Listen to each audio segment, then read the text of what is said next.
So, ito na guys. Ayaw. Ayan.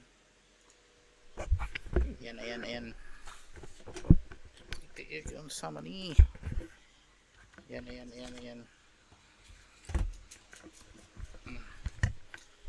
Ayan. Ayan.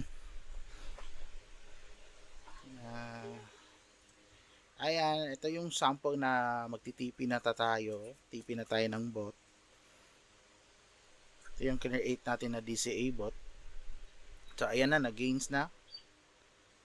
9.9% tsaka 6.21%.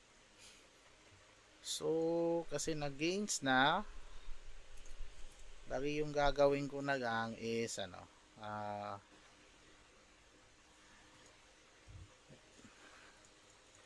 titipi ko na siya. Okay.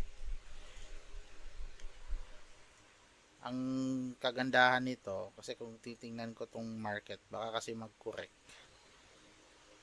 Kasi may mga dito mga major highs.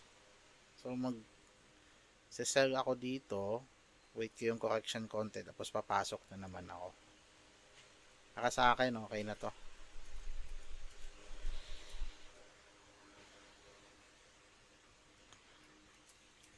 Tapos sell ko as USDT. Ayan. Sell ko as USDT. Ayan. So, ayan. Maya maano na yan, maklear na to. Refresh ko lang. Ayan, wala ng bots. So, dito na yun sa completed. So, meron akong $12 plus 6.40. So, nasa $18 plus din. Tapos, may BP pa ako. Ayan na, na-sell na ata. Yung gagawin ko guys, ta-transfer ko tong profits ko sa main account. So, sa funding, ayan na, 167. Yung nagagay ko lang dyan is 150. So, igagagay ko siya sa across sub account, main funding account.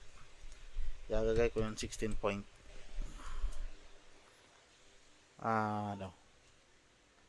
17.90.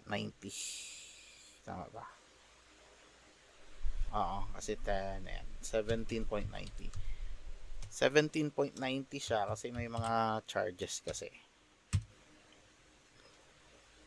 Okay na yan.